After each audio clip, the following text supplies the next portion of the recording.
నమస్తే సేన రామ్ రామ్. ముందుగా ఆ, సేవాలాల్ మహారాజ్ జయంతి శుభాకాంక్షలు బంజారా ప్రజలందరికీ. మరోపక్క నిన్న 15వ తారీఖు చాలా ప్రదేశాలలో చాలా ప్రాంతాలలో సేవాలాల్ మహారాజ్ జయంతి జరుపుకున్నారు. చాలా సంతోషం.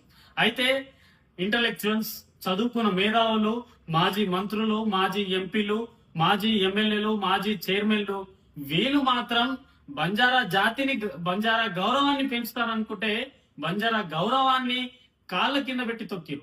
నేను కొన్ని ఫొటోస్, కొన్ని వీడియోస్ ప్లే చేస్తా. అసలు బంజారా సంస్కృతి, బంజారా సాంప్రదాయం అంటే తెలియని వారే లేరు. అలాంటిది చదువుకున్న మేధావులు, మాజీ మంత్రి సత్యవతి రాథోడ్, మాజీ ఎంపీ మాలోత్ కవిత, మీకు కనీసం ఇంకిత జ్ఞానం ఉందా ఈ బంజారా సమాజం పట్ల? అసలు మీరు బంజారా సమాజం చెందిన వాళ్ళేనా, లేకపోతే కవిత రావా, సత్యవతి రావా? ఇది తెలుసుకోండి. మీరు పిలిపించుకున్నటువంటి బంజారా మహిళలను కింద కూర్చోబెడతారా?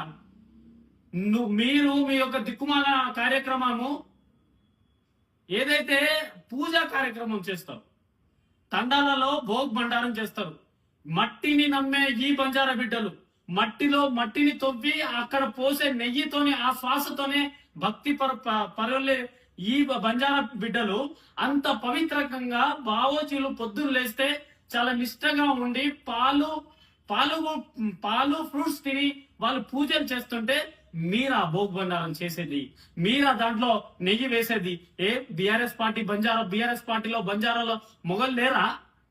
ఎవరి ఇజ్జత్ తీయడానుకున్నారు సత్యవతి రాథోడ్? ఎవరి ఇజ్జత్ తీయడానుకున్నారు మాలోత్ కవిత? పక్కనున్నటువంటి రామచంద్ర నాయక్ కి తెలియదా? పక్కనున్నటువంటి రామదాస్ నాయక్ కి తెలియదా? ఉన్నటువంటి రవీందర్ కుమార్ కి తెలియదా? ఇదా మీరు బంజారా జాతిని కింద, మహిళలనేమో కింద కూర్చోబెడతారు, మీరేమో స్టేజ్ మీద కూర్చోబెడతారా? అసలు మీరు బంజారాలను గుర్తింపు ఏంటిది? మీరు వాళ్ళని పిలిపించుకొని అవమానం చేస్తారా? ఇదా మీరు చేసేది? అక్కడ పిలిపించుకున్న వాళ్ళతోని ఆ సేవాలాల్ మహారాజ్ చెప్పినటువంటి గొప్ప జీవిత చరిత్రని, సేవాలాల్ చెప్పినటువంటి మార్గాన్ని నడవమని మీరు సందేశం ఇస్తారనుకుంటే మీ పార్టీ ఆఫీసులో పిలిపించుకొని బంజారా మహిళలను అవమానించుకుంటూ బంజారాల ఆత్మగౌరవాన్ని దెబ్బతీస్తున్నారు. మీకు సిగ్గు లేదు? కేసీఆర్ గారు మిమ్మల్ని ఎట్లా మంత్రి చేసిండు, కేసీఆర్ గారు మిమ్మల్ని ఎట్లా ఎంపీ చేసిండు అనేది మాకు సిగ్గొస్తుంది. అసలు బంజారాలు ఈరోజు టిఆర్ఎస్ పార్టీ ఓడిపోయిందంటేనే మీ వల్ల.